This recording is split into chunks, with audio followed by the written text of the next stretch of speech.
Meta, the company that owns Facebook and Instagram, is censoring the Nord Stream report alleging U.S. involvement. Now, you may recall in February, veteran journalist Seymour Hersh infamously reported that the U.S. had waged a covert operation leading to the sabotage, and that was according to an anonymous source that he spoke with for that Substack piece he wrote. And now investigative reporter Michael Shellenberger pointed out in a video posted on his Twitter, a quick search for Sy Hersh's bombshell allegation that the CIA is behind the explosion shows that Facebook redirects readers to a Norwegian version of an article fact-checking Sy Hersh's claims. Fact-checking, and I put that in quotation marks. Here to elaborate on what appears to be a blatant act of censorship is Michael Shellenberger himself. Welcome back, Michael. Thanks for having me. Okay, so walk us through what you actually see when you try to post a link on Facebook to Sy Hersh's original reporting on who blew up the Nord Stream pipeline.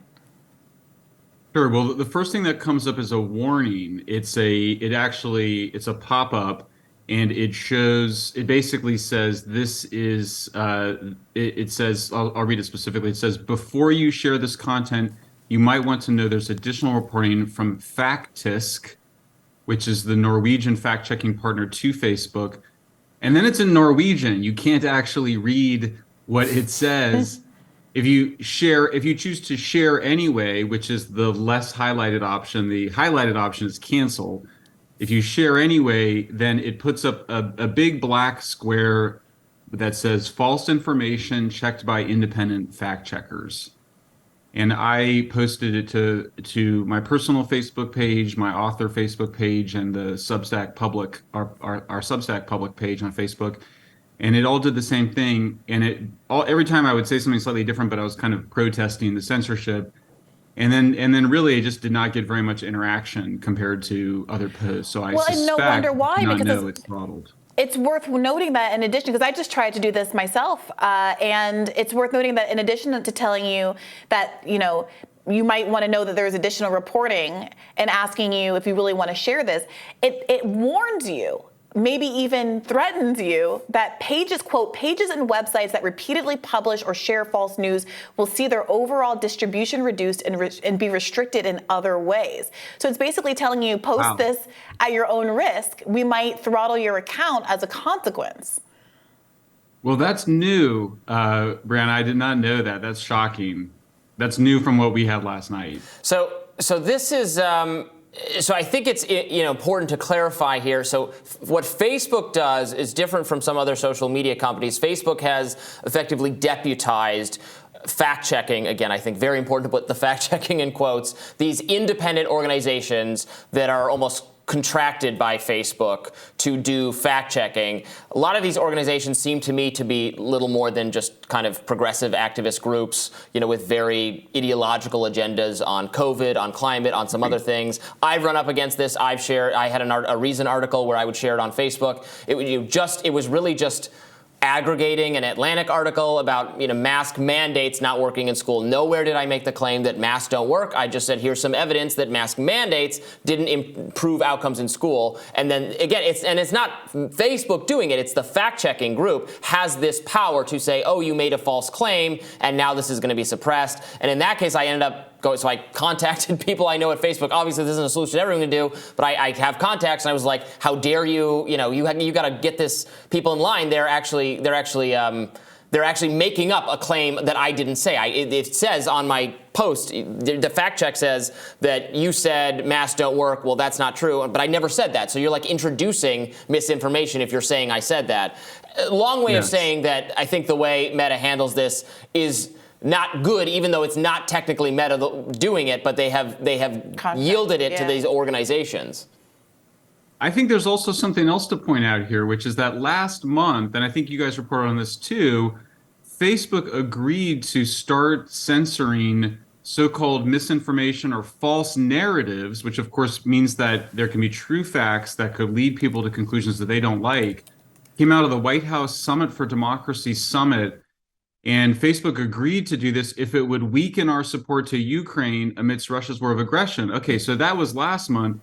Well, the fact-checking organization, which is called Faktisk, who I did hear back from, by the way, they are funded by a Norwegian state-owned media company. So you have to remember the original Seymour Hersh article, which argues that the U.S. blew up this pipeline, Nord Stream pipeline.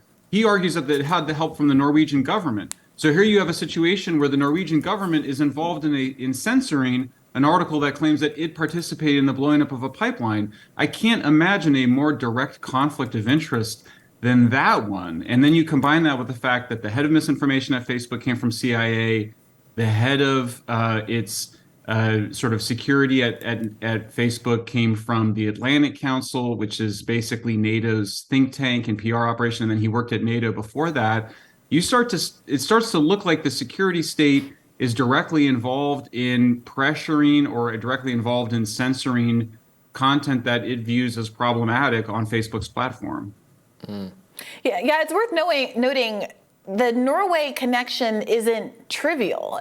Sy writes that Norway was the perfect place to base the mission because the U.S. military has vastly expanded its presence inside Norway, has a long border, obviously, with Russia, that the Pentagon has created high-paying jobs and contracts in the country, including upgrading and expanding the American Navy and Air Force base facilities in Norway. I mean, Norway is a non-trivial part of the story, just for folks who haven't read it themselves or who need a refresher from the last time we covered it in depth on this show. And the detail in Sy Hersh's reporting is part of why so many people invested it in more credibility than some of the more superficial accounts that have since come down the pike. So this connection that you're pointing out now between who funds the media that's doing the fact check and the substance of Sy's story is far from trivial.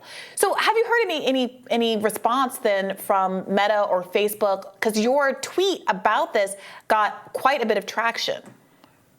Yeah, so I did hear back from the fact checker, which again it's the Norwegian fact checker, it's called Faktisk.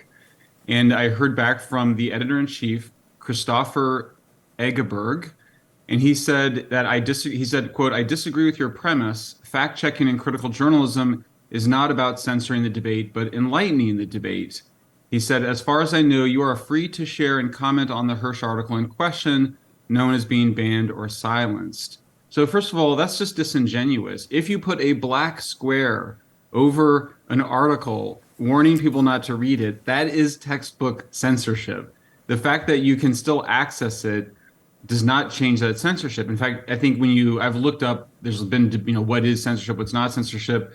Just putting a warning label on it is also considered a form of censorship. That's not a controversial claim. So the idea that they're just adding additional reporting is not true. This is Facebook censoring this. And I would just note, look, Sy Hersh is controversial. I actually don't know if he's right. I am in no way endorsing Sy Hersh's interpretation. My colleague, Leighton Woodhouse, believes that Sy Hersh got his reporting on Syria wrong. I don't have an opinion on that.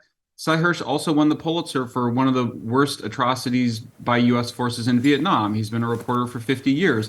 I would like to make up my own mind about what's going on. And I would also just note, and again, I feel the need to make a defense of the First Amendment, which is a bit surprising, but the debate over the Sy Hersh article, a free debate over the Sy Hersh article, might illuminate things beyond whether or not the U.S. did it or whether it involved Norway. We might find out that the U.S. did it, but Sy Hersh was wrong in how they did it. Or we might find that the Norwegians did it alone, or maybe the Ukrainians did it, or somebody else did it. But the whole point of the First Amendment is to protect this debate, because the debate is what it brings more truth and more facts to light, allows these things to be sorted out by the public, rather than having them decided by a few people in one very powerful digital organization at Facebook, which happens to have executives from the national security organizations directly involved in this operation.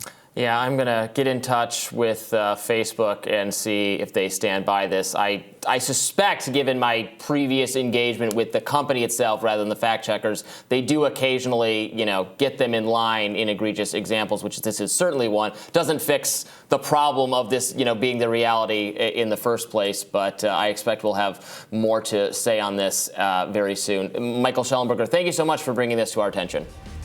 Thanks for having me, guys.